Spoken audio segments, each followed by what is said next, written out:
मुख्यमंत्री एकनाथ शिंदे महोदय यांना मी विनंती करतो की आपण व्यासपीठावरच स्थानापन्न व्हावं आणि बरुणदास सर यांना विनंती की आपण व्यासपीठासमोर स्थानापन्न व्हावं आणि राज्याचे मुख्यमंत्री एकनाथ शिंदे साहेब यांच्याशी संवाद साधतील TV9 मराठीचे व्यवस्थापकीय संपादक उमेश कुमावत सर आणि आमच्या सहकारी निखिला म्हात्रे मॅडम.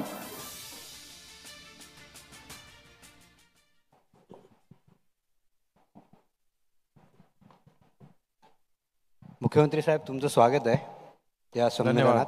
आणि ज्यावेळेस पहिला आपला कॉन्क्लेव्ह झाला होता त्यावेळेसही तुम्ही आला होतात. तुम्ही मुख्यमंत्रीपदाची शपथ घेतली होती 30 जून 2022ला. म्हणजे जवळपास आता 2-2.25 वर्ष 2.5 वर्ष होत आहेत या घटनेला. आणि आमचा हा कॉन्क्लेव्ह निवडणुकीच्या अगोदरचा एक शेवटचा कॉन्क्लेव्ह आहे. त्यानंतर नवीन निवडणुका होतील, नवीन सरकार येईल, नवीन मुख्यमंत्री येतील. आता तुम्ही महाराष्ट्राचे मुख्यमंत्री झाल्यानंतर 2.5 वर्ष तुम्ही मुख्यमंत्री होतात. तर एकनाथ शिंदे स्वतः त्यांच्या कारकिर्दीकडे म्हणजे गेल्या 2.5 वर्षाकडे कसं बघतात? सगळ्यात आधी आपल्याला मी धन्यवाद देतो TV9ला. आज आपण महाराष्ट्राचा महासंकल्प म्हणजे सस्टेनेबल डेव्हलपमेंट कॉन्क्लेव्ह आपण आयोजित केलं आहे. त्याबद्दल मी मनापासून शुभेच्छा देतो आपल्याला. कारण शेवटी चॅनलवर बातम्या देताना विकास हा देखील एक महत्त्वाचा टप्पा असतो आणि त्याला आज आपण प्राधान्य दिलेलं आहे. आणि मला आपण जे विचारलं त्याबद्दल देखील मी आपला आभारी आहे. 2.5 वर्षात म्हणजे 2.5 वर्ष झाले नाही आपल्याला. जूनला 22 जूनला आपलं सरकार स्थापन झालं आणि पूर्वीची परिस्थिती आपल्याला माहीत आहे. सगळं प्रकल्प जे आहेत ते बंद होते आणि त्यानंतर सरकार स्थापन केल्यानंतर सर्व प्रकल्पांना आम्ही चालना दिली. म्हणजे इव्हन मेट्रो असेल, कारशेड असेल, त्याचबरोबर समृद्धी महामार्ग नागपूर मुंबई असेल, कोस्टल रोड असेल, मुंबई पुणे मिसिंग लिंक असेल आणि मग मेट्रोचे जे 337 किलोमीटरचे जे फेज वाईज आपण काम सुरू केलं. हे सगळं आपण पाहिल्यानंतर एकीकडे हे प्रकल्प होते, दुसरीकडे सिंचनाचे प्रकल्प जे शेतकऱ्यांचे. मला आनंद आणि समाधान आहे या गोष्टीचा की आतापर्यंत पहिल्या दिवसापासून मी आणि देवेंद्रजींनी पहिली शपथ घेतली 30 जूनला आणि पहिल्याच कॅबिनेटमध्ये आम्ही निर्णय घेतला शेतकऱ्यांच्या सिंचनाच्या विषयाचा. म्हणजे दुष्काळग्रस्त भागात पाणी वळवणं, हे मराठवाडा वॉटर ग्रीड असेल, इतर जे काही प्रकल्प असतील ते आपण आता पाहतोय की अंतिम टप्प्यामध्ये त्याला आपण मान्यता दिली आहे. 122 प्रकल्पांना आम्ही आतापर्यंत सिंचनाच्या प्रकल्पांना मान्यता दिली. की मी काय टीका करत नाही, परंतु आमच्या अगोदरच्या 2.5 वर्षामध्ये मोजून 3-4 प्रकल्पही नसतील, कारण मी तिकडे होतो. मला समाधान आहे. 122 प्रकल्प म्हणजे लाखो हेक्टर जमीन ओलिताखाली आणणं, शेतकऱ्यांच्या जीवनामध्ये समृद्धी आणणं आणि या सगळ्या एकीकडे विकास होता, पायाभूत सुविधांचे प्रकल्प होते, दुसरीकडे या राज्याला उद्योग क्षेत्रामध्ये पुढं नेणं हे आमचं टार्गेट होतं. मला आठवतं आहे मी 3-4 महिनेच झाले होते त्यावेळेस मुख्यमंत्री होऊन. मी स्वित्झर्लंडला वर्ल्ड इकॉनॉमिक फोरममध्ये गेलो होतो, दावोसला. मला वाटलं इथे काय होणार, आता नवीन आपलं सरकार आहे, काय कोण काय विश्वास ठेवेल. पण त्याही वेळेस 1,37,000 कोटीचे MOU साईन झाले आणि तिकडे काही कमिटमेंट आम्हाला मिळाल्या. त्यांनी इकडे येऊन पण MOU साईन केले आणि त्याचं एक्झिक्युशन जे आहे ते 60-70% आम्ही करू शकलो. सेकंड टप्प्यामध्ये दावोसला गेलो त्यावेळेस 3 लाख जवळपास 3.5 लाख कोटीचे MOU साईन झाले. म्हणजे 5 लाख कोटी ही छोटी रक्कम नाही आहे. आणि त्यांनी जी कमिटमेंट केली ती त्यांनी पाळली आणि आम्ही त्याची पूर्तताही केली. म्हणजे नुसते कागदावर MOU राहण्याची देखील आपल्याला माहीत आहे परंपरा, परंतु ह्या सगळ्या ह्याच्यामध्ये 5 लाख कोटी रुपयाच्या करारनाम्यामधून आम्ही त्यांना जमीन दिली, सिंगल विंडो क्लिअरन्स दिलं, आम्ही रेड कार्पेट दिलं, सबसिडी दिली. कारण आपल्याकडे ह्यूज पोटेन्शियल आहे इंडस्ट्रियल डेव्हलपमेंटसाठी. आपल्याकडे कनेक्टिव्हिटी चांगली आहे, स्किल मॅनपॉवर आहे. आणि आत्ता मला आनंद होतो कालच्या परवाच्या आम्ही कॅबिनेटमध्ये देखील टॉवर सेमीकंडक्टर 84,000 कोटीला आम्ही त्याचं इन्व्हेस्टमेंट होत आहे. दुसरं स्कोडा फॉक्सवॅगन ती 21-22 हजार कोटी. दुसरी किर्लोस्कर आणि आपला टोयोटो किर्लोस्कर यांनी देखील इन्व्हेस्टमेंट केली आहे. दिघी पोर्टामध्ये इन्व्हेस्टमेंट झाली आहे. आज वाढवण पोर्टामध्ये 76,000 कोटी केंद्राने इन्व्हेस्टमेंट केली आहे. म्हणजे आज मला एक आनंद आहे की सुरुवातीच्या काळात लोकांनी विश्वास ठेवणं हे देखील महत्त्वाचं आहे. परंतु त्यावेळेस करारनामे करताना हे श्रेय मी खरं म्हणजे मोदीजींना द्यायला पाहिजे. कारण ते मला विचारायचे केंद्र आणि राज्य सरकारचं तुमचं कसं संबंध आहे. तर म्हणाले आम्ही सांगायचो हे आम्ही एका विचाराचे आहोत. डबल इंजिनचं सरकार आहे आणि त्याचाही फायदा आम्हाला नक्की झालेला आहे. आणि त्याचबरोबर आज आपण विचार करत असताना लोकही विचार करतात की एक विचाराचं सरकार असेल तर केंद्रही मदत करतं. केंद्र अनेक योजना जे आमचे प्रस्ताव तिकडे जातात एकही कट न लावता ते मंजूर होतात. हे देखील राज्यासाठी शेवटी बघा मागितल्याशिवाय घरी बसून काय मिळतं का, कडकसिंग होऊन काय बनतं का, आपल्याला मागायला पाहिजे. आणि ते आम्ही गेल्या 2-2.5 वर्षात दिल्लीत गेलो आणि लोकांना तिकडच्या केंद्र सरकारशी मोदीजी असतील, गृहमंत्री अमित शहा, सहकार विभाग असेल, आम्ही योजना आणल्या. याचा अभिमान आहे. आणि त्याच्यानंतर कल्याणकारी योजना ज्या आहेत विकास आणि कल्याणकारी योजनेची सांगड आम्ही घातली. आज लेक लाडकी लखपती आम्ही सुरू केली. म्हणजे एका मुलीच्या खात्यात 18 वर्षाच्या वयापर्यंत 1 लाख रुपये. ते काय आता निवडणुकांच्या समोर आम्ही गेलं नाही, अगोदर केले तो निर्णय. त्यानंतर आपलं आता मुख्यमंत्री माझी लाडकी बहीण योजना आपण केली, मुख्यमंत्री अन्नपूर्णा योजना केली. त्याचबरोबर आता याच्यामध्ये ST मध्ये वगैरे त्या सवलती दिल्या ते ठीक आहेत. पण सगळ्यात महत्त्वाचं म्हणजे जे बेरोजगार आपले तरुण होते 10 लाखाचं टार्गेट आम्ही ठेवलं. मुख्यमंत्री युवा प्रशिक्षण योजना देशातलं पहिलं राज्य आहे की आता यामध्ये आपण त्यांना अप्रेंटिसशिपसाठी खाजगी कंपन्यांमध्ये खाजगी कंपन्यात पाठवतो, आपल्या सरकारी कार्यालयात पाठवतो आणि स्टायपंड आपण देतो, सरकार देतं. हे पहिल्यांदा होतंय. आणि म्हणून आता 10 लाखापैकी 1.5 लाख युवकांनी फॉर्म भरले, नोंदणी केली आणि त्यांना अपॉइंटमेंट लेटर दिले. पण लाडक्या बहिणीखाली ते थोडं दबून गेलंय ते आता. म्हणजे तर अशा योजना वयोश्री ज्येष्ठ नागरिकांसाठी आम्ही वयोश्री योजना केली. छोटं मोठं काय घ्यायचं असेल, काठी हाताची स्टिक घ्यायची असेल, काय घ्यायचं, त्यांच्या खात्यात 3,000 रुपये DBTने आम्ही टाकण्याचा निर्णय घेतला. त्यांच्यासाठी तीर्थदर्शनाची योजना आम्ही सुरू केली.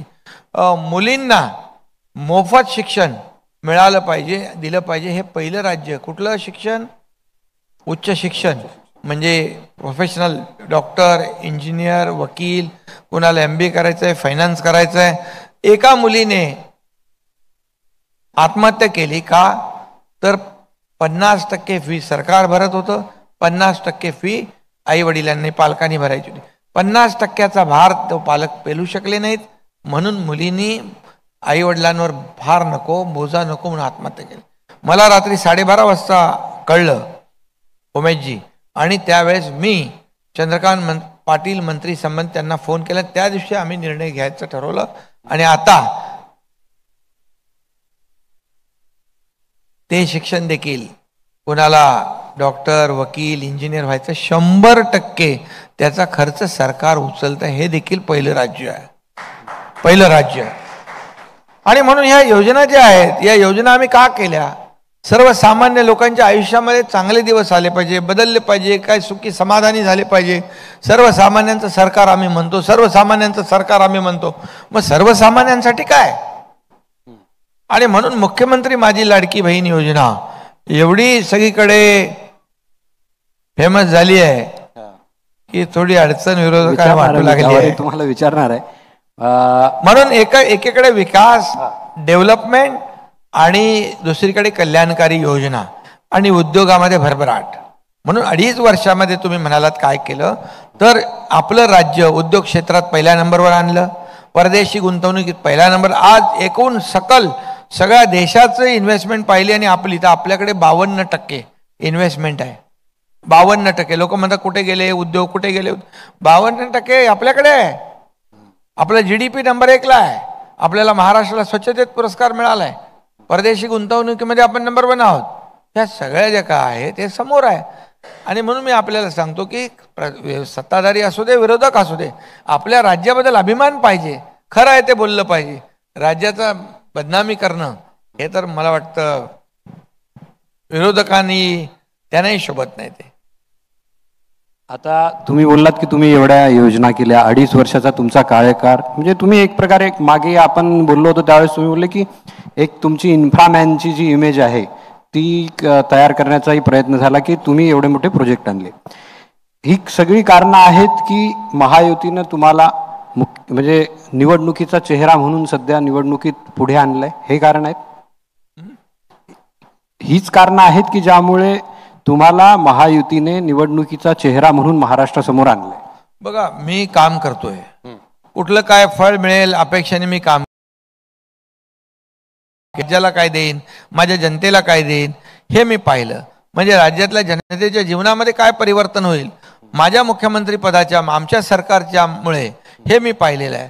त्यामुळे आम्ही टीम म्हणून काम करतोय आणि टीम म्हणून काम करत राहणार.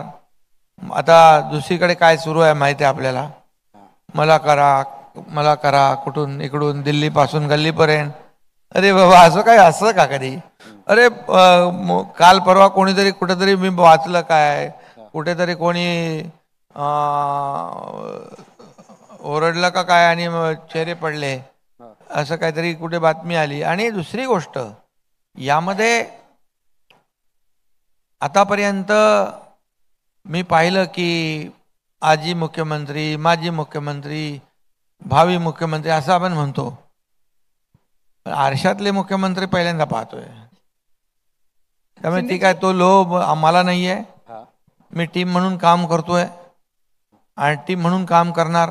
माझा उद्देश एवढाच आहे की या राज्यातल्या जनतेला सरकारच्या वतीने शासनाचा त्यांना फायदा झाला पाहिजे, हे राज्य पुढं गेलं पाहिजे, या राज्याचा सर्वांगीण विकास झाला पाहिजे, हा उद्देश ठेवून आम्ही काम करतोय. तुम्ही गोल्डन व्ह्यू या ठिकाणी दाखवला. तुम्ही म्हणता की उद्धव ठाकरे दिल्लीमध्ये फेऱ्या मारतात, मला मुख्यमंत्री करा, नाव नाही घेतलं मी. तुमचा रोग सगळ्यांना माहित आहे कोणाकडे होता, तुमच्या मनातला तुमचा रोग कोणाकडे होता सगळ्यांना माहित आहे की तुम्ही बोलले की मला करा. आम्हाला काही लोक म्हणतात दिल्लीत जातात, दिल्लीत आम्ही पैसे आणायला जातो, विकासासाठी जातो, याचा अभिमान आहे आम्हाला. आणि म्हणून आज पुणे ठाणे मेट्रो याला मंजुरी मिळाली, आज रेल्वेला किती पैसे मिळाले आपल्याला. आज हे सगळं आम्ही का जातो? महाराष्ट्रासाठी काहीतरी आणण्यासाठी, स्वतःला काहीतरी मिळवण्यासाठी नाही. पण तुम्ही जसं म्हणालात, आता तुम्ही यशस्वी आणि लोकप्रिय मुख्यमंत्री आहात, तुम्ही ज्या काही योजना आम्हाला या ठिकाणी सांगितल्यात, मग महायुतीमध्ये तुम्हाला निवडणुकीचा चेहरा म्हणून प्रोजेक्ट केलं जातं, तर मग मुख्यमंत्री पदाचाच चेहरा म्हणून का नाही दिला जात? तुम्ही तर डिझर्व करता. बघा, मी अगोदरच सांगितलं, मी पूर्वी देखील कधी अपेक्षा केली नाही. मी काम करत राहिलो, मला काय मिळेल या अपेक्षेने मी कधीच काम केलं नाही. शेवटी काम केल्यानंतर त्याची मुजदाद, त्याची नोंद जनता ठेवत असते. आणि म्हणून आजही आम्ही आमच्यामध्ये महायुतीमध्ये मला काय मिळेल यापेक्षा मी काय लोकांना देईन हे धोरण माझं आहे. त्यामुळे मी काम करत राहणार. या निवडणुकीमध्ये येणाऱ्या जे काय 2.5 वर्षात 2.25 वर्षात जे आम्ही काम केले, राज्यामध्ये विकास केला आहे, कल्याणकारी योजना केल्यात, या राज्यातल्या सर्वसामान्य लोकांसाठी काही ना काही करण्याचा आम्ही प्रयत्न केला आहे. प्रत्येक क्षेत्रातल्या माणसांसाठी केलं. आणि किती लोक आले, किती लोकांचे प्रश्न सोडवले. आज 600 निर्णय आम्ही घेतले 60 कॅबिनेटमध्ये. एवढं आहे, म्हणजे एवढं काम. ज्या योजना देवेंद्रजी मुख्यमंत्री होते तेव्हा ज्या सुरू होत्या, जलयुक्त शिवार सारख्या, त्या बंद झाल्या. मराठवाडा वॉटर ग्रीड बंद केला, पण आम्ही आल्यानंतर तात्काळ सुरू केला. राजकारण केलं नाही. आणि म्हणून यामध्ये एवढंच मी सांगतो, राज्याचा विकास हे धोरण आमचं आहे. काल अजितदादांनी एक मुलाखत दिली होती एका वर्तमानपत्राला, त्यात ते बोलले की आमच्यात मुख्यमंत्री पदाचा चेहरा ठरलेला नाही, म्हणजे नंतर विधानसभेनंतर निवडणुकानंतर काय होईल हे अजून ठरलेलं नाही, हे ते स्पष्ट बोलले. आज इथे फडणवीस आले होते, तेही बोलले की मुख्यमंत्री पदाबद्दल जे आहे ते पार्लमेंटरी बोर्ड ठरवेल आमचं, आणि तेही नंतर विधानसभेनंतर. तर हे तुम्हाला मान्य आहे?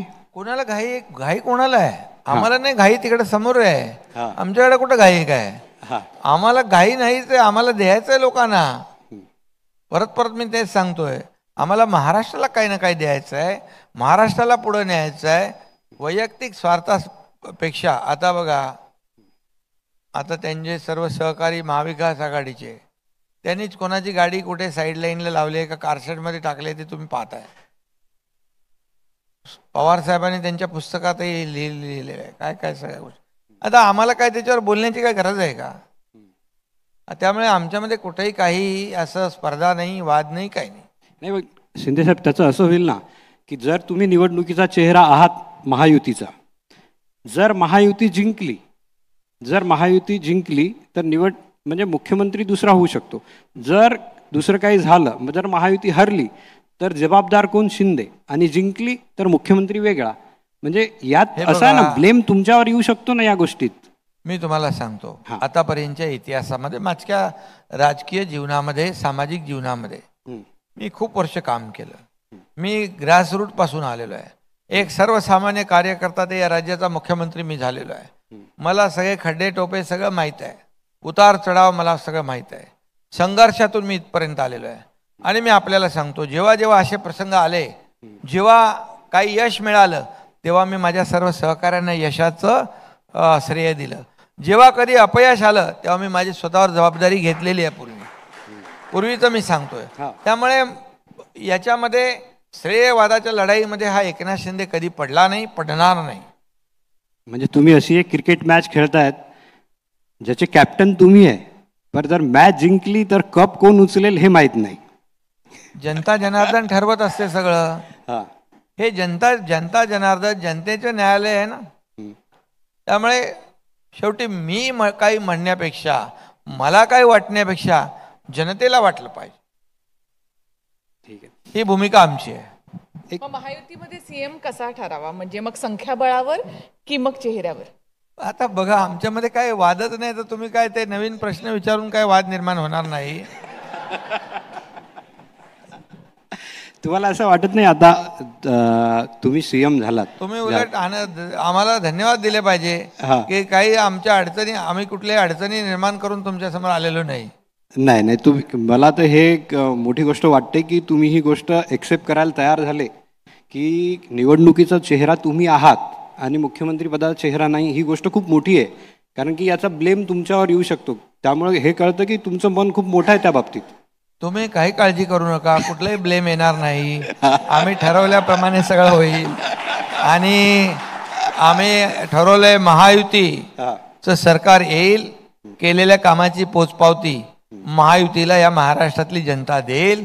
एक सर्वसामान्यांचं सरकार, हा आपला माणूस आहे, आपल्यातला माणूस आहे असं प्रत्येकाला वाटतं.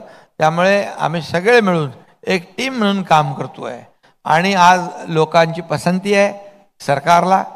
त्यामुळे काही चिंता करू नका. तुमच्या शुभेच्छा असू द्या. तुम्ही बघा, आम्ही नंबर 1 काम करतो, तुम्ही दाखवता म्हणून तुमचं चॅनल पण नंबर 1 ला गेले. धन्यवाद. आता तुम्ही असंच दाखवत राहा, तुमचं नंबर 1 ला राहायचं तुम्हाला. नाही, तुम्ही आमचं नंबर 1चं काम पण दाखवत राहा. मुख्यमंत्रीपद हे खूप मोठं आहे महाराष्ट्रात. म्हणजे तुम्ही ज्यावेळेस मुख्यमंत्री झाला त्यावेळेस असंही होतं ना की फडणवीस मुख्यमंत्री होतील, सगळ्यांना असं वाटत होतं, पण ते मुख्यमंत्री नाही झाले. दादांना स्वतः किती वेळा वाटलं, पण ते मुख्यमंत्री नाही झाले. पण मुख्यमंत्री झाले एकनाथ शिंदे. म्हणजे हे मानावं लागेल ना की तुम्ही लकी आहात. हे तुम्ही मानता का? खूप लकी आहात. शेवटी बघा कसं असतं, मेहनत तर करावी लागते आणि नुसतं लकी असून चालत नाही. त्याला कष्ट, मेहनत सगळं करावं लागतं. त्याला काय म्हणतो, खाटल्यावरी देईल काय द्या, हा तसं नाही होत. त्याला मेहनत करावी लागते, त्याला रस्त्यावर उतरावं लागतं, लोकांच्या भावना समजून घ्याव्या लागतात, शेतकऱ्यांच्या बांधावर शेतावर जावं लागतं, इर्षाळवाडीत चढावं लागतं, पुरामध्ये जावं लागतं. घरात बसून चालत नाही, फेसबुक लाईव्हवर चालत नाही, फेस टू फेस जावं लागतं. तुमची गाडी सारखी सारखी तिकडे मातोश्रीकडे जाते. मी बघा, तुम्ही आता तुमच्या मनातच ते आहे तर मी काय करू. तुम्ही एकाच माणसाला का धरता, बाकी लोक पण नाहीत का? आता तुम्ही बोललात की श्रेयवादाची लढाई तुमच्यात नाही आहे, पण आम्ही तर काल ऐकलं की मंत्रिमंडळाच्या बैठकीत फक्त राडा व्हायचाच बाकी होता. दादानी एक पिंक कॅम्पेन सुरू केलं, पूर्ण लाडकी बहीण योजना त्यांनी हायजॅक करून टाकली आणि तुमच्या गटाचे जे मंत्री आहेत त्यांना याच्यावर आक्षेप होता. असं कोणी सांगितलं तुम्हाला? आता चर्चा जर झाली, त्यालाही म्हणाले तुम्ही मारामारी, वाद, लढाई, असं नाहीये. चर्चा होते, चर्चा व्हायलाच पाहिजे. म्हणजे त्याच्यामध्ये काय म्हणतो आपण, मतभेद आणि मनभेद याच्यात फरक आहे. आणि म्हणून चर्चा जी, बघा शेवटी मी मुख्यमंत्री आहे, सरकारचा टीमचा कॅप्टन मी आहे, मी सगळ्यांना सोबत घेऊन काम करतोय. आणि श्रेयवाद वगैरे काय लोकांना माहीत आहे ना सगळं. आम्ही मिळून सगळ्यांनी मिळून निर्णय घेतलेला आहे.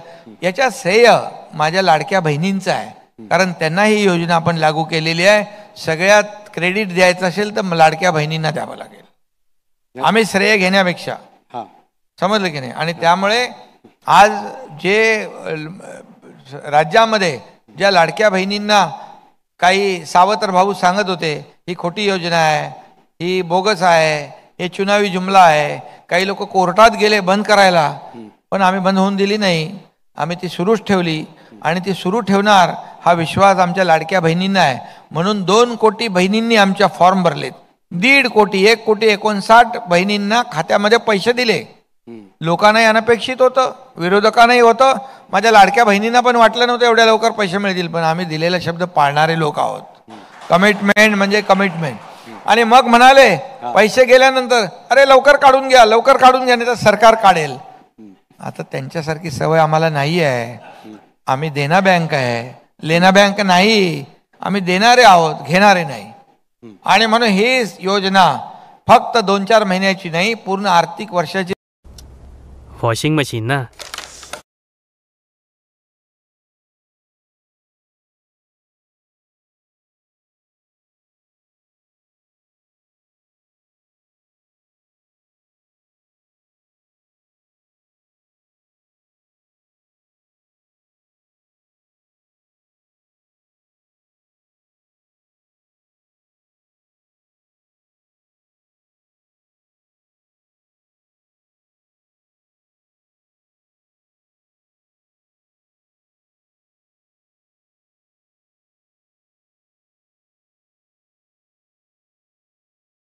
पाण्यात बुडून ठेवले. सरकार पडेल, उद्या पडेल, परवा पडेल, 3 महिन्यांनी पडेल, 4 महिन्याने पडेल. नंतर म्हणाले मुख्यमंत्री बदलणार. त्यांना खरा ज्योतिष काय भेटलाच नाही. माझ्याकडे सांगितलं तर मी पाठवलं असतं ज्योतिषी, पण मी त्याच्याकडे लक्ष दिलं नाही.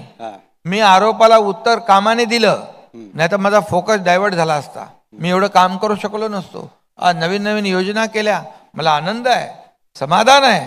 मी आज 2-2, 3-3 पहाटेपर्यंत काम करतो, याचं मला खूप समाधान आहे. आणि म्हणून कोणी काय बोलतंय, कोण काय करतंय, यापेक्षा जनतेला काय आवडतंय, जनतेला काय फायदा पाहिजे तो देण्याचं काम सरकारचं आहे. सरकारची ड्युटी आहे, ती ड्युटी निभावतोय आम्ही. नाही तर मुख्यमंत्री, आता तुमचा एक व्हिडिओ खूप व्हायरल झाला, त्याच्यावर खूप टीका झाली.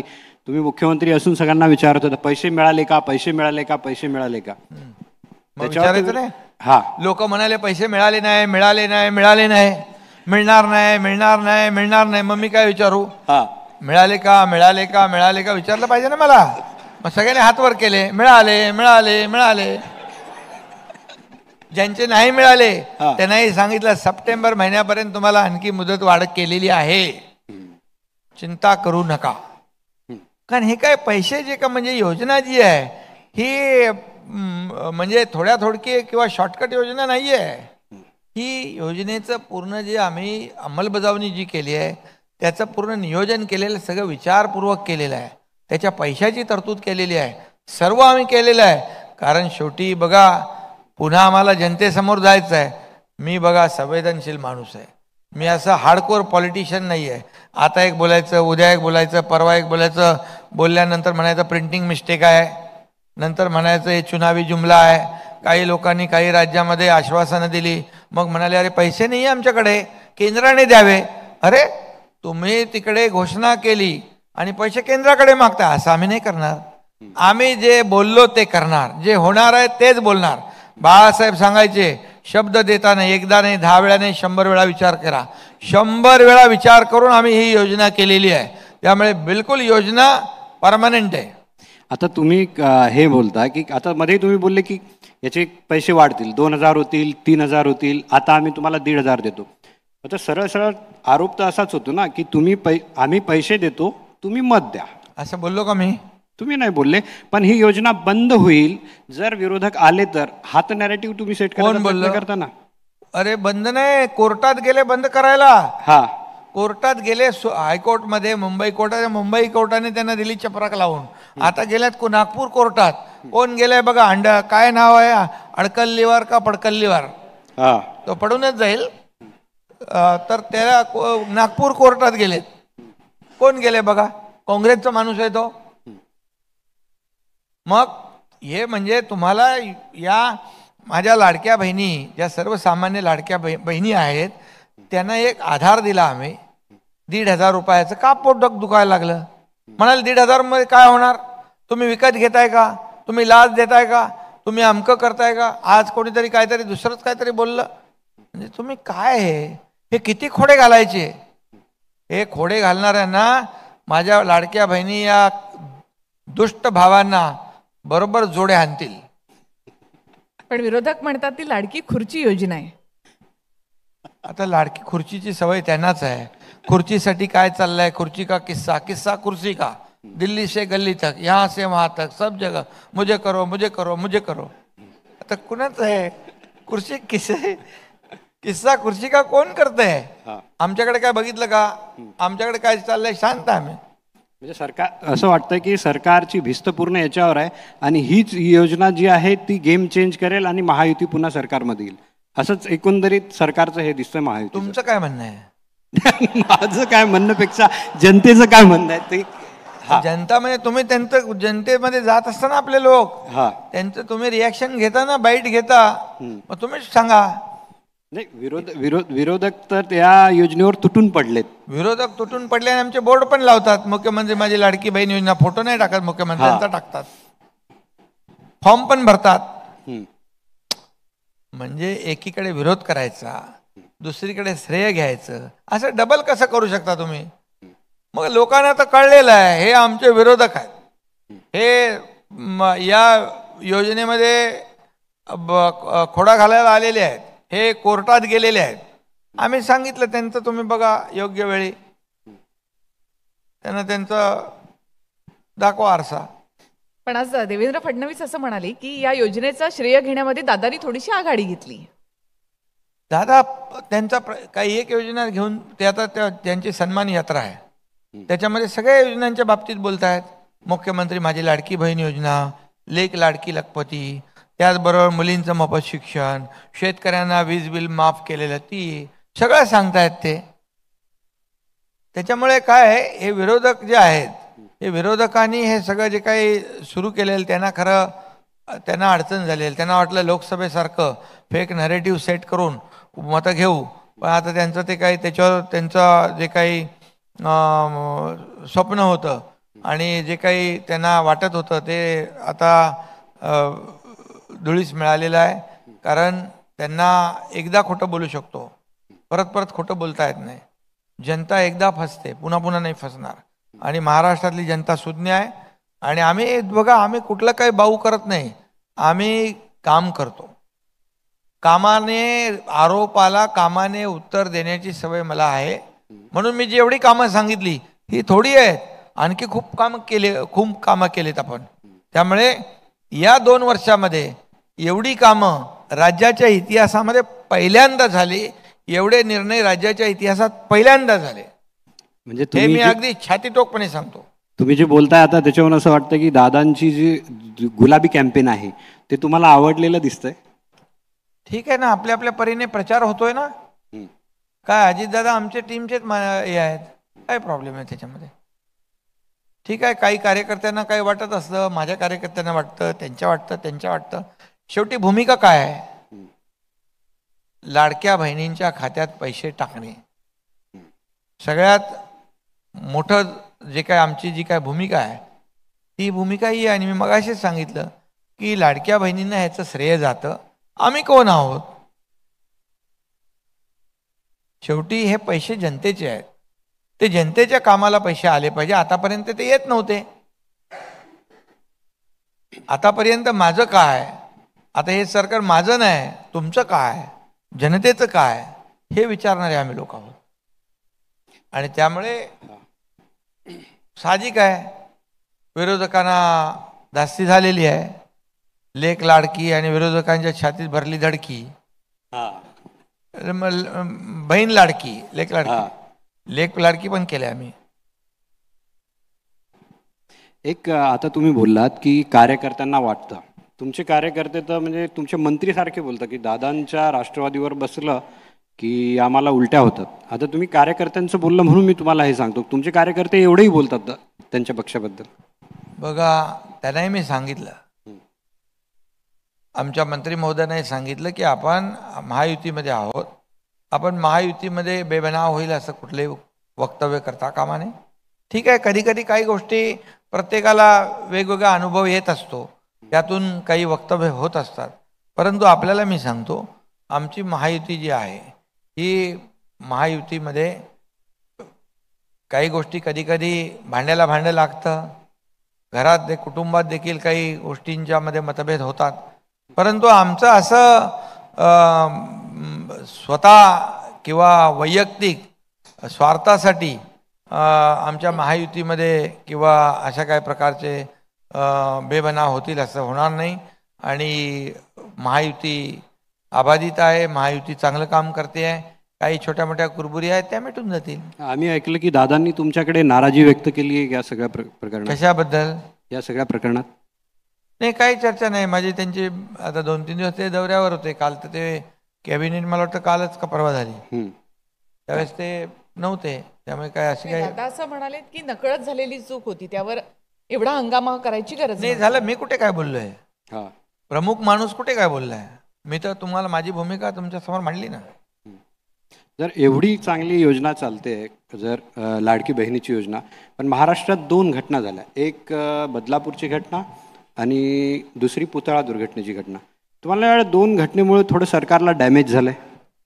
झालेली घटना अतिशय दुर्दैवी आहे, दोन्ही घटना.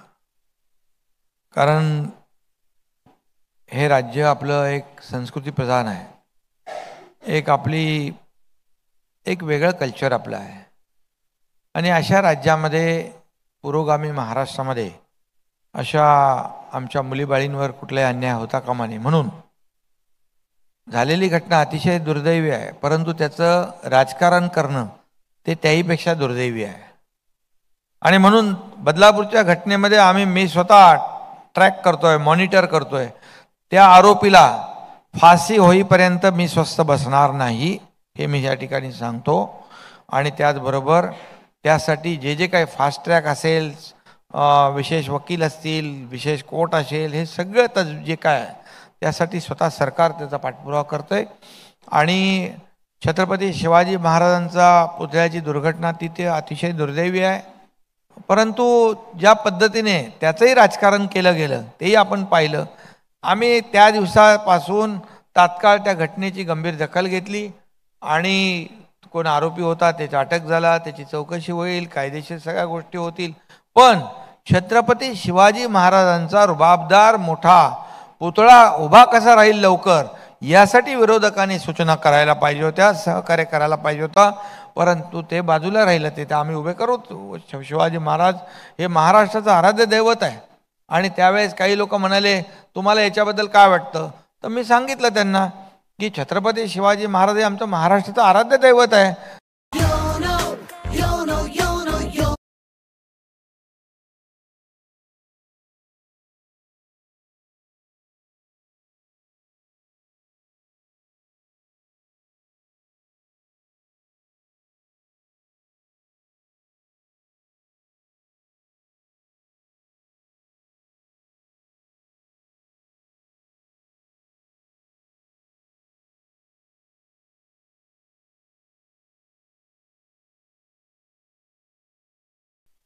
आणि हे महाराष्ट्राला शोभन, महाराष्ट्राची जनता सुज्ञ आहे. हे जे काही सुरू आहे ते केवळ राजकारण करा ना, परंतु राजकारण करताना कुठल्या थराला जायचं, महाराष्ट्राला एक इतिहास आहे, हे ठरवलं पाहिजे प्रत्येकाने. म्हणजे उद्धव ठाकरेंना आम्ही तुमच्या फोटोवर जोडी मारताना पाहिलं. ते तर रोज सकाळी उठता बसता झोपेत स्वप्नात मीच दिसतो त्यांना, दुसरं कोण दिसतंय?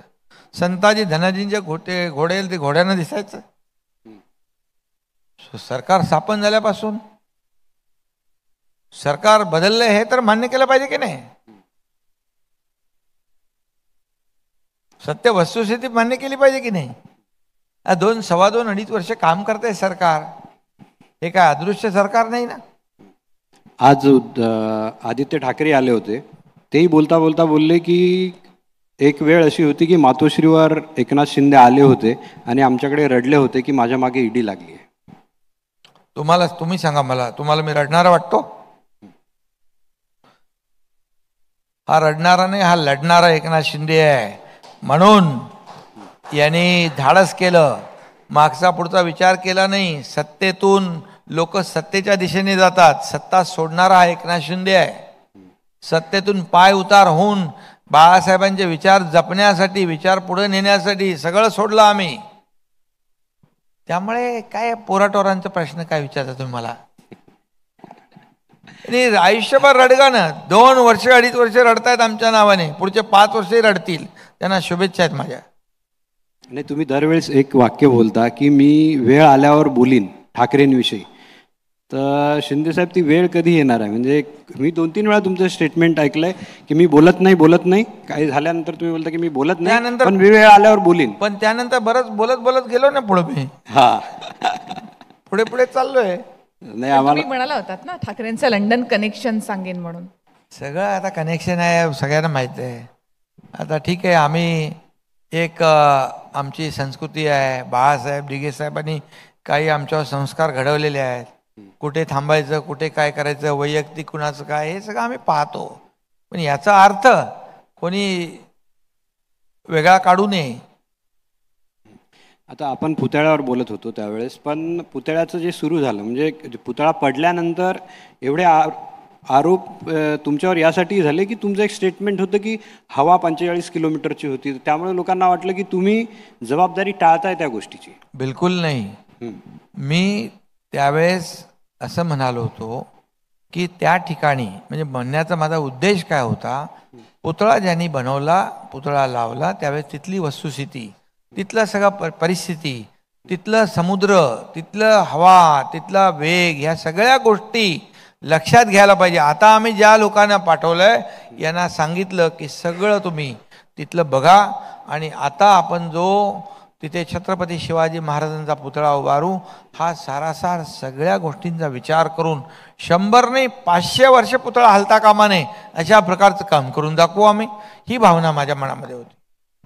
अच्छा, ते तुमचे नेते समजा केसरकर असतील किंवा इतर नेते असतील, ते जेव्हा असं बोलतात की महाराजांची इच्छा होती, तुम्ही त्यांची इच्छा म्हणजे तुम्ही अदरवाईज घेऊ नका. त्यांची इच्छा काय, त्यांचं म्हणजे तो पुतळा आणखी मोठा व्हायला पाहिजे, भव्य दिव्य व्हायला पाहिजे, असं त्यांच्या मनामध्ये त्यांनी मीटिंगमध्ये बोलून दाखवलं. पण हे एक प्रकारे समर्थन होतं ना? नाही, बिलकुल नाही. की शिवाजी महाराजांचा पुतळा दुर्घटनाग्रस्त होणं हे आमच्यासाठी फार वेदनादायी आहे, दुःखदायी आहे. कारण असं शिवाजी महाराजांचा आदर्श डोळ्यासमोर ठेवून आपण काम करतो. एक रयतेचा राजा म्हणून त्यांच्या नावावर, त्यांच्या आदर्शावर राज्य, केंद्र सगळं चालतं. आणि अशा प्रकारची दुर्घटना होणे की ही म्हणजे कुणालाही भूषणावं नाही आहे. आता मोदींना इथे येऊन माफी मागावी लागते त्या प्रकरणात. तुम्हालाही वाईट वाटलं असेल ना की आपल्या राज्यात एक घटना घडते आणि मोदींना येऊन इथे माफी मागावी लागते त्या घटनेची? शिवाजी महाराजांसमोर आम्ही सगळे नतमस्तक आहोत. मोदी साहेब काय प्रधानमंत्री स्वतः शिवाजी महाराजांचे शिवभक्त आहेत, आणि त्यांना ती वेदना झाली, दुःख झालं, आणि माणूस हे काही कुणाला दाखवायसाठी माफी मागत नाही, हे मनापासून येतं, अंतर्मनातून येतं ह्या सगळ्या गोष्टी. आणि शिवाजी महाराजांचं नाव घेतलं तरी अंगावर शारे उभे राहतात, त्यांच्यासमोर माणसाची मान झुकते, नतमस्तक होतो. आता तुम्ही बोललात की महाराजांसमोर मान झुकते, सेम तुम्ही BKC मध्ये ज्यावेळेस मराठा आरक्षणाचा मुद्दा आला होता, तुम्ही चपला काढून छत्रपतींकडे गेला होतात की मी मराठा आरक्षण देईल. हो, गेलो होतो, शपथ घेतली मी. हां, शपथ घेतली. त्यानंतर मी जस्टिस शिंदे कमिटी गठीत केली. ज्यांच्या कुणबी नोंदी होत्या त्यांना प्रमाणपत्र मिळत नव्हते मराठवाड्यात, ती द्यायला लागली. सारथीमध्ये त्यांचं जे कोर्सेस होते ते वाढवले. अण्णासाहेब पाटीलमधून 1,00,000 लोक तरुणांना उभे केले स्वतःच्या पायावर. आणि मराठा आरक्षण विशेष अधिवेशन घेऊन 10% मराठा आरक्षण ओबीसी इतर कुणाचंही कमी न करता देण्याचा निर्णय घेतला. तो आज लागू आहे, तो आज सुरू आहे, त्याचा लाभ घेत आहेत. पण कोर्टात कोण गेले बघा ते रद्द करण्यासाठी. ज्यांनी द्यायला पाहिजे होतं, ज्यांच्या हातात संधी होती त्यांनी दिली नाही. मराठा समाजाला फक्त स्वतःच्या स्वार्थासाठी वापरून घेतलं. आणि जेव्हा देण्याची परिस्थिती आली, संधी होती, तेव्हा दिलं नाही. आणि आम्ही दिलं, त्याला सहकार्य केलं पाहिजे. कोर्टामधून रद्द कसं व्हावं यासाठी प्रयत्न होते. दुर्दैव आहे. आणि म्हणून याला सगळ्यांनी सहकार्य केलं पाहिजे. जरांगे म्हणतात की तुम्ही त्यांना सगळे सोयरेचा शब्द दिला होता. बघा, सगळे सोयरे आणि पितृसत्ताक या सगळ्या ज्या काही बाबी आहेत, आज त्याच्यावर आम्ही ड्राफ्ट नोटिफिकेशन काढल्यानंतर खूप 8-10 लाख त्याच्यावर हरकती आल्या. हरकती स्क्रुटिनी सुरू आहे. शेवटी कुठलाही निर्णय घेताना तो कायद्याच्या चौकटीत बसला पाहिजे, टिकला पाहिजे. सरकारचं ती जबाबदारी आहे. आणि त्यामुळे मी मुख्यमंत्री झाल्यानंतर आमच्या सरकारने, देवेंद्रजी, अजितदादा, आम्ही सगळ्यांनी मिळून जे निर्णय घेतले, तुम्हाला मी सांगतो, 5,000 लोक जेव्हा सुप्रीम कोर्टाने आरक्षण रद्द केलं त्यावेळेस त्यांचं सिलेक्शन झालं होतं. अपॉइंटमेंट नव्हती दिली. एकनाथ शिंदेने ते दिली. अधिसंख्य पदांची निर्मिती करून दिलं. अगोदरचे राज्यकर्ते घाबरत होते, काय होईल, कंटेम होईल, अमकं होईल, तमकं होईल. पण आम्ही दिलं ते. आज जेव्हा देवेंद्रजी मुख्यमंत्री होते तेव्हा त्यांनी दिलं. हायकोर्टाने टिकलं. हायकोर्टामध्ये सरकार बदललं, सुप्रीम कोर्टात टिकवता आलं नाही. मग कोणाची चूक आहे? आणि आम्ही आज मराठा, सुप्रीम कोर्टाने जे सांगितलं, मराठा समाज सोशली आणि एज्युकेशनली बॅकवर्ड आहे हे प्रूव्ह करा. आम्ही मागासवर्ग आयोग नेमला. तात्काळ 2-3 लाख लोक कामाला लावले आणि ते प्रूव्ह केलं. आणि ते पूर्ण एम्पिरिकल डेटा विथ इव्हिडन्स आम्ही सगळं ते आरक्षण दिलं. 10% जे पूर्वी दिलं होतं आणि आता मी मुख्यमंत्री असताना आम्ही दिलंय. हे टिकवण्यासाठी सगळ्यांनी, विरोधकांनी, सर्व पक्षीयांनी मदत केली पाहिजे. तुम्ही जरांगे ज्यावेळेस आले मुंबईपर्यंत, तुम्ही ठाण्यात स्वतः गेला होता. तिथे ठाण्यात तुम्ही स्वतः गेला होता. जरांगेंच्या स्टेजवर तुम्ही गेला होता. गेलो ना. गेले तुम्ही 10% आरक्षणही दिलं. आता तुम्ही दिलं ना. जे ते केलं. पण तरी जरांगे याचाही बोलतात, लाभ मिळतोय. तरी ते बोलतात की तुमचे महायुतीचे 113 लोक आम्ही पाडणार. बघा, मनोज जरांगे पाटील हे मराठा समाजाच्या बांधवांना, भगिनींना न्याय देण्यासाठी एक त्यांनी प्रयत्न केला. एक त्यांची भावना जी पाहून सरकार देखील त्यांना सहकार्य करू लागलं. माझं त्यांनाही आव्हान आहे आणि त्यांनाही सांगणं माझं आहे की आज ज्या पद्धतीने मराठा समाजाला आरक्षण ज्यांनी द्यायला पाहिजे त्यांनी दिलं नाही, पण आम्ही दिलं. ते टिकवण्यासाठी तरी मदत केली पाहिजे. आज जी मनोज जरांगे पाटील यांची भूमिका आहे की ते ओबीसी मधून द्या, 50% आतमध्ये द्या. मग जे विरोधक आहेत त्यांची भूमिका पण त्यांनी समजून घेतली पाहिजे. त्यांना विचारलं पाहिजे. आम्ही तर दिलंय, आम्ही तर देतोय, परंतु ज्यांनी दिलं नाही ते आज आमच्यावर आरोप करतायत. हे दुर्दैव आहे. विरोधक आपली भूमिका स्पष्ट नाही करत, मात्र मग भाजप आणि अजित पवारांची भूमिका स्पष्ट आहे का? कशाबद्दल? ओबीसी मधून मराठा. आमची भूमिका स्पष्ट आहे. मराठा समाजाला आरक्षण दिलं पाहिजे, ते आम्ही दिलेलं आहे. मराठा समाज आर्थिकदृष्ट्या मागास आहे, सोशली एज्युकेशनली बॅकवर्ड आहे, मागास आहे आणि म्हणून आम्ही दिलेलं आहे. आणि ओबीसी आणि इतर समाजाचं आरक्षण रद्द न करता, कमी न करता आम्ही देण्याचा निर्णय घेतलाय. तो टिकवण्याचंही काम आम्ही करतोय. विरोधकांनी त्याच्यामध्ये राजकारण करू नये, सहकार्य करावं तेही टिकवण्यासाठी आणि आपली त्यांची भूमिका स्पष्ट करावी. त्यांची काय भूमिका आहे ती. ओबीसी मधून आरक्षणाचा मुद्दा होता, यावर भूमिका स्पष्ट आहे का? आमची तर भूमिका कालही स्पष्ट, आजही स्पष्ट आहे की ओबीसीला धक्का न लावता मराठा समाजाला आरक्षण देण्याची भूमिका 10% दिलं आम्ही. पण जरांगेंना तर ओबीसी मधूनच आरक्षण हवंय. नियमित आम्हाला जसं आम्ही जे दिलेलं आहे ते जर टिकलं, आज ते हायकोर्टमध्ये टिकवण्याचं काम आम्ही करतोय, ते रद्द करण्याचं काम कोण करतंय याचाही तपास मनोज जरांगे पाटील यांनी करावा, माहिती घ्यावी. याच्यात मार्ग कसा निघेल? तुम्ही 10% वेगळं आरक्षण दिलंय, त्यांची मागणी आहे की ते ओबीसीत पाहिजे. हा प्रश्न आहे तो की यातून काय मार्ग निघेल? मग नाही, बघा, समाजाला आरक्षण देणं हे महत्वाचं आहे, आणि ते टिकवणं हे महत्वाचं आहे. मग जशी आमची भूमिका सरकारची स्पष्ट आहे, सगळे सोयरेच्या बाबतीमध्ये जे आक्षेप आले त्याच्यावर काम सुरू आहे, त्याच्यावरही काम सुरू आहे. आज आमचं सरकार आल्यानंतर किती आम्ही मराठा समाजासाठी निर्णय घेतले ते बघा, आणि आमचं सरकार येण्यापूर्वी काय केलंय तेही बघा, याची तुलना करा. ठीक आहे, आपण आता शेवटाकडे येतोय. एक प्रश्न असा होता की तुम्ही मुख्यमंत्री झालात आणि सगळ्यांना माहीत आहे की आम्ही पहिल्यापासून बोलत होतो आणि लोकही बोलतात की तुम्ही दिवस रात्र काम करता.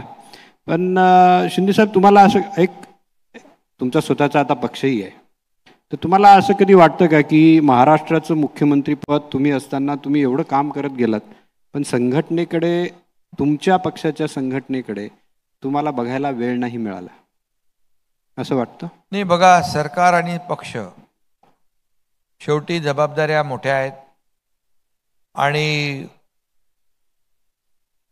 आज ज्या पद्धतीने महाराष्ट्रातून आमच्या पक्षामध्ये लोकांचा येण्याचा जो ओघ आहे तो एवढा प्रचंड आहे की लोकांना एक विश्वास आहे की हे सरकार, हा मुख्यमंत्री किंवा हा शिवसेना पक्ष समाजाला न्याय देईल. आज ज्या काही मूलभूत सोयीसुविधा आहेत, विकास प्रकल्प आहेत, याला चालना देणारं हे सरकार आहे.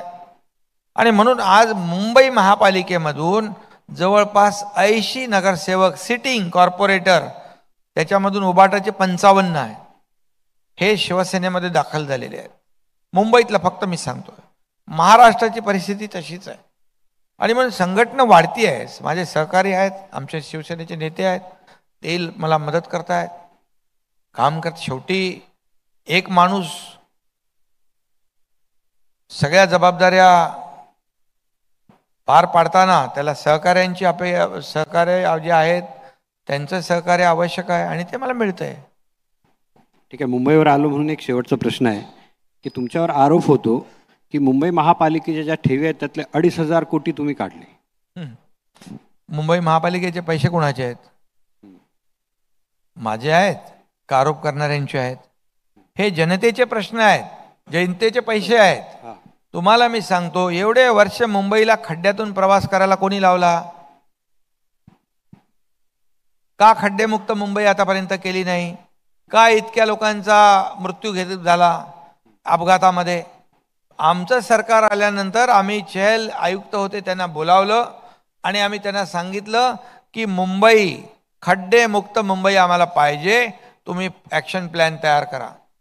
त्यांनी तयार केला. Phase 1, phase 2. एका फेज 1चं काम सुरू झालं, फेज 2चं काम आता सुरू होईल. पुढच्या 2-2.5 वर्षामध्ये मुंबईमध्ये तुम्हाला एकही खड्डा दिसणार नाही. खड्डेमुक्त मुंबई, सगळे कॉन्क्रीटचे रस्ते होतील. मग हे पैसे खर्च करायला नको? मुंबईचं सुशोभीकरण असेल, मुंबईमध्ये बाळासाहेब ठाकरे आपला दवाखाना, आरोग्य, आज महापालिकेच्या हॉस्पिटलमध्ये 0 प्रिस्क्रिप्शन सुरू कोणी केलं? आम्ही केलं. कॅशलेस सेवा आपण करतोय. आज मुंबई महापालिकेतल्या हॉस्पिटलमध्ये ज्या काही सोयीसुविधा आहेत त्या वाढवण्याचं काम आम्ही करतोय. 1.5 लाखाची महात्मा ज्योतिबा फुले योजना 5 लाखावर नेली. त्याच्यामध्ये अटी शर्ती होत्या, केसरी रेशन कार्ड, पिवळं सगळं काढून टाकलं. जेवढे नागरिक 12.5 कोटी आहेत त्या सगळ्यांना ती योजना आम्ही लागू करतोय. हे सगळं जे करतोय, मग हे कुणासाठी करतोय? हे मुंबईकरांसाठी करतोय. आणि दुसरं, मुंबईमध्ये रखडलेले जे प्रकल्प आहेत, झोपडपट्टी पुनर्विकास प्रकल्प, ते रखडलेत. बिल्डर आलेत, त्यांनी ॲग्रीमेंट केलाय, पळून गेले, तसेच राहिलेत. भाडं नाही मिळत लोकांना. काही लोक मेले, काही आत्महत्या केल्या. आम्ही हे सगळे प्रकल्प परवाच्या दिवशी रमाबाई आंबेडकर कॉलनीचं भूमिपूजन केलं. 17,000 घरांचं MMRD आणि SRA मिळून. आता MMRD, SRA, MHADA, BMC, MIDC, CIDCO या जेवढ्या सरकारी एजन्सी आहेत, ह्या सरकारी एजन्सी प्रत्येक मोठमोठे प्रकल्प टेक ओव्हर करतील, लोकांना भाडं देतील आणि मोठ्या कंपन्या या सर्व पुनर्विकास प्रकल्प उभे करतील आणि मुंबई बाहेर फेकलेला मुंबईकर पुन्हा आम्ही मुंबईमध्ये आणू, हे आमचं काम आहे. कोणी केलं आतापर्यंत? कोणी विचार केला? आम्ही केला. परवडणारी घरं देण्याचा प्रयत्न कोणी केला? आम्ही केला. बाळासाहेब म्हणायचे 40 लाख लोकांना, झोपडपट्टीत राहणाऱ्या लोकांना मोफत घर. कोणी केला कधी प्रयत्न? आम्ही सुरू केलाय आणि प्रत्यक्षात ते या योजना आता अंमलात आणतोय, त्याला मूर्तरूप दिलंय आणि काम सुरू होतंय. याचं समाधान आहे आम्हाला. शिंदेसाहेब, एक शेवटचा प्रश्न की तुमचा मुख्यमंत्रीपदाचा कार्यकाळ लोकांनी काय म्हणून लक्षात ठेवावा? अगदी एका वाक्यात सांगाल, का लक्षात ठेवावं तुम्हाला लोकांनी? कॉमन मॅन की इन्फ्रामॅन? इन्फ्रामॅन. ॲक्सेसिबिलिटी, सिम्प्लिसिटी आणि क्रेडिबिलिटी ही माझी ओळख आहे. खूप खूप धन्यवाद, तुम्ही इथे आलात. आणि खरं म्हणजे तुम्हाला सगळ्यांनी बघितलेलं आहे. तुम्ही जे शेवट बोला, पहिल्यापासून तुम्ही कॉमन मॅन हा शब्द वापरत आलात आणि शेवटी आता तुमचं म्हणणं आहे की इन्फ्रामॅन तुम्हीच केलं. कारण तुम्हाला मी जे प्रकल्प सांगितले ते त्या नावाला साजेसे आहेत. कारण आपण जर पाहिलं मागचा 2.5 वर्षाचा काळ आणि हा 2-2.5 वर्षाचा काळ, याच्यामध्ये ज्या वेगाने, ज्या गतीने हे प्रकल्प आम्ही लोकार्पित केले, त्याचा फायदा लोक घेतात. अमिताभ बच्चन सारख्या सुपरस्टारने ते ट्विट केलं, हे आमच्यासाठी मोठी गोष्ट आहे. एखादं काम कोळीवाड्यातल्या कोळी लोकांना बोटींसाठी त्याचा नेव्हिगेशन स्पॅन वाढवायचा होता, होणार नाही हे आमच्या डिक्शनरीत शब्द नाही. अगोदरचे राज्यकर्ते म्हणाले होणार नाही, पण या एकनाथ शिंदेने सांगितलं होणार आणि त्या कोळी मच्छीमार लोकांना आम्ही न्याय दिला. तो 75 मीटरचा 150 मीटर आम्ही केला. अशक्य गोष्ट कुठली आहे? खूप ॲडव्हान्स टेक्नॉलॉजी आहे, आपण वापरली पाहिजे. विजन पाहिजे, पॉझिटिव्ह. अँटी डेव्हलपमेंट विचार माणसाला, राज्याला मागे घेऊन जातात. आता आम्ही प्रो डेव्हलपमेंट म्हणून, सरकार म्हणून काम केलेलं आहे. पॉझिटिव्ह आणि प्रॅक्टिकल राहिलं तरच आपण पुढे जाऊ शकतो आणि ते महाराष्ट्राने पाहिलेलं आहे. खूप खूप धन्यवाद. धन्यवाद, खूप खूप धन्यवाद. आभारी आहे.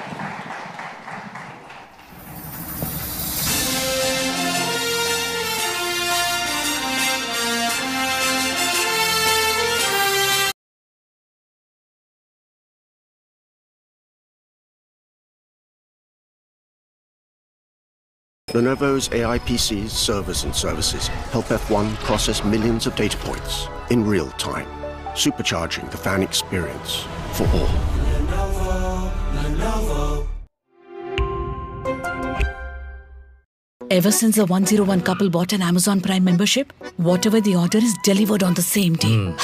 Really? Hey, latest smartwatch with 5% cashback on Amazon Prime. Really? But this hasn't even released. It has, only on Amazon Prime though. This Amazon Prime membership is truly too much. Let's get it today. Amazon Prime, truly too much.